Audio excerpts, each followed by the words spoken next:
네, 오늘의 키워드 네 번째는 출생 시민권 준비해 주셨습니다.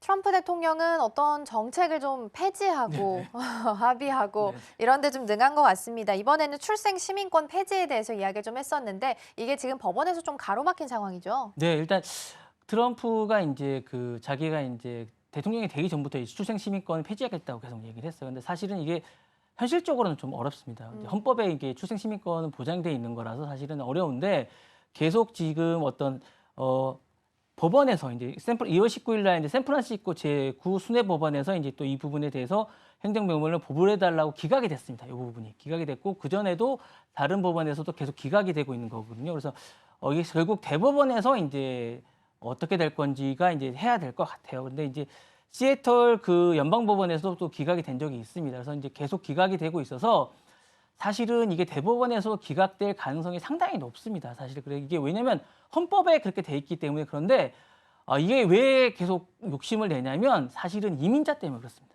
그리고 이제 이 부분에 대해서 이제 트럼프는 이게 본인이 노력해서 얻지 않는 거는 아니라고 생각을 하는 거예요. 본인은 이 부분은 본인은 자기는 이게 제한을 해 둬야 된다고 생각을 하고 1월 20일 취임 이후에 계속 이 부분에 대해서 하면 안 된다고 생각을 해요. 본인은 이거는 불로소득이라 생각을 해서 자신은 이것들은 주면 안 된다고 생각을 하고 이 부분에 대해서 안 된다고 생각하고 있기 때문에 강경대응을 하고 있습니다. 그래서 2월 16일 날 수정헌법 14조 불법이민자에게 적용되지 않는다 이 부분에 대해서 계속 자신은 허락하지 않겠다라는 생각을 하고 있는데 이게 어떻게 될지는 좀 더 지켜봐야 될 것 같은 생각이 듭니다. 네.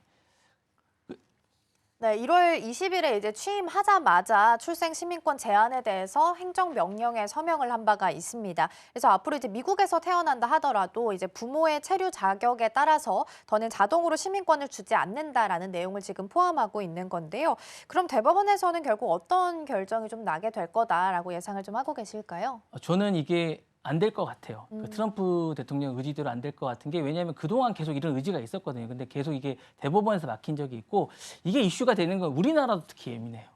우리나라가 이게 특히 예민한 게 뭐냐면 우리가 원정 출산 부분 이슈가 있어서 이 부분에 관심이 많고 이 부분에 예민한데 대법원에서 이전에도 많은 이 부분 출생 시민권 부분이 이슈가 됐던 게 트럼프 대통령 1기 때도 이 부분이 이슈가 됐었거든요. 그래서 이 부분에 의지를 가진 적이 있는데 대법원에 막힌 적이 있습니다. 그리고 그전에도 다른 이슈들이 몇 군데가 있어가지고 이 부분에 대해서 이제 이슈가 돼서 대법원에서 이슈가 됐던 적이 있는데 그 전에도 이게 이제 대법원 가서 이슈가 돼서 막힌 적이 있기 때문에 실질적으로 저는 이제 이게 어떤 그 전에 이제 그 뉴욕 그거랑 마찬가지로 이 부분도 약간 이슈에 관한 게 아닌가 자기 지지자들이나 다른 그리고 이제 지금 멕시코 이민자들에 관한 이런 것과 같이 맞물리면서 같이 하는 것들이 아닌가라는 생각이 좀 듭니다 저는. 네. 그러면 이제 어쨌든 이런 폐지와 관련된 내용에 대해서 미국 행정부는 어떤 입장을 좀 가지고 있는 거예요? 행정부들은 계속 하겠다는 입장이에요. 그래서 이슈를 계속 대법원까지 몰고 가겠다는 입장이고요. 대법원 판결이 나올 때까지 계속 요거를 해서 이민자들에게 편하게 해주지 않겠다는. 그러니까 계속 지금 주에서는 계속 행정법원을 해서 계속 판결을 받겠다는 입장이고요. 한 군데라도 요게 제대로 나오면 좋겠다는 입장이고 그 판결이 나올 때까지 대법원까지 몰고 가겠다는 그런 입장입니다.